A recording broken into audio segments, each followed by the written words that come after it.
This is the 5-minute guide to the Iowa-class battleships of the United States Navy. Okay, so before we launch into the careers of each ship individually, I thought we should expand a bit on the technical specifications of the Iowa class, as they're a fairly unique set of requirements. Now, as mentioned in the previous video, the ship's design eventually is centered around making faster versions of the previous South Dakota class, but compared to other nations, the United States was limited by the so-called Panamax requirement, which was that a ship needed to be less than 110 feet wide in order to be able to fit through the Panama Canal. World War I Germany had faced a similar issue with the Kiel Canal when designing its capital ships. If a ship couldn't fit through, then to move the vessel between the Atlantic and Pacific fleets would mean a voyage around the entire South American continent. In peacetime, this was costly and irritating. In wartime, this could be disastrous, as it would add about a month at cruising speed to any redeployment and use up pretty much the entire ship's stock of fuel. Based on this restriction, the calculation showed the ship needed to be about 860 feet long at the waterline to attain maximum efficiency at high speed, a width-to-length ratio of about 1 to 7.96. This was about 200 feet longer than the South Dakota and explains the elongated bow of the ship, which was the easiest way of getting the additional length without so much additional weight. The stern was also extended as a counterbalance, but due to its greater width, the extension wasn't as long.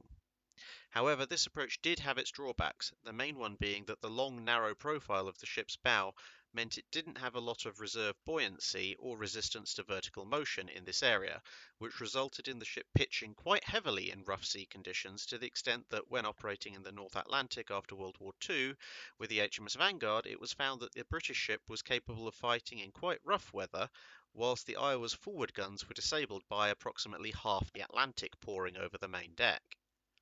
Now, the Armour was a slightly adapted version of the South Dakota's layout, which was in turn designed to give protection against that ship's own 16-inch 45 caliber guns.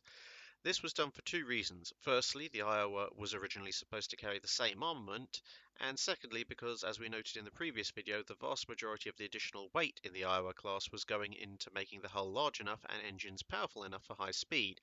Adding a bunch of extra armour would have just slowed the ship back down again. The armour belt was therefore just over 12 inches thick, which in and of itself was nowhere near thick enough to resist the high caliber naval projectiles that it would have been facing. So it was sloped at 19 degrees to increase the angle at which the shells would strike and thus increase the apparent thickness of the armour from the shell's perspective, a bit like sloped tank armour. This allowed the greater amount of protection than the absolute thickness of the belt would otherwise suggest, and this would be very effective at long range, as the additional slope would mean incoming fire was very likely to ricochet. Now, combined with a 6-inch thick deck, the ships were clearly designed for long-range fighting and were pretty well protected in this regard. However, a note of caution is necessary at this stage. The effect of sloping decreases to pretty much minimal levels at closer range engagements, and that would mean that an Iowa forced into a close-range firefight, as often did occur in World War II, would be at a considerable disadvantage compared to a ship with unsloped armour that was just physically thicker. Additionally, because the slope of the armour, the belt was internal to the ship, which meant that any hit would make a hole in the outer hull and let in a certain amount of water, even if it didn't actually get past the armour, which could potentially degrade combat capacity over time in a fight. Now, the outer hull did have a 1.5-inch thick steel layer, but this was neither thick enough nor spaced enough to significantly affect incoming battleship-grade firepower. Now, the guns of the Iowa class are the other relatively unique thing about them. They're 50 caliber weapons, which puts them at the longer end of the scale for heavy naval guns, and they were originally supposed to be the guns left over from the Lexington class and the South Dakota class of the 1920s. But enter the Bureau of Ordnance, the United States Navy's worst enemy after Congress for most of the first half of the 20th century. We'll look at the absolute disaster of the Mark 14 torpedo program in a separate video, which was also their fault, but in this case the screw-up was only very narrowly averted.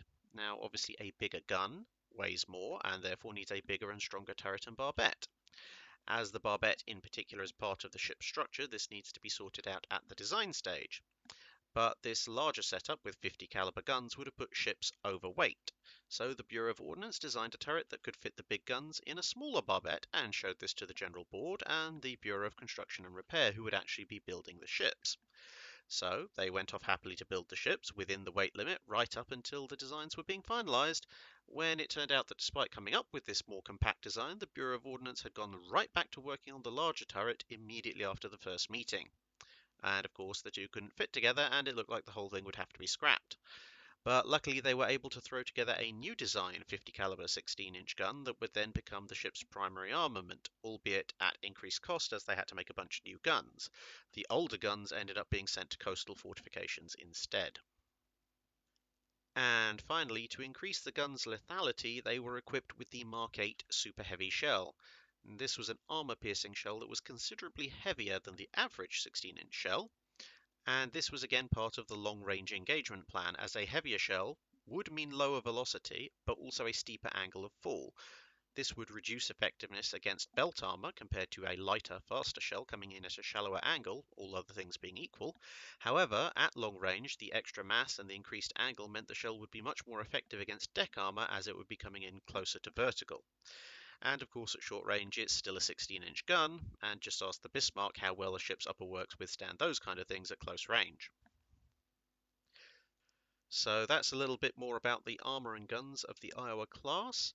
And next week, as well as our regularly scheduled release, we will be looking at the career of the USS Iowa herself. That's it for this video. Thanks for watching. If you have a comment or suggestion for a ship to review, let us know in the comments below.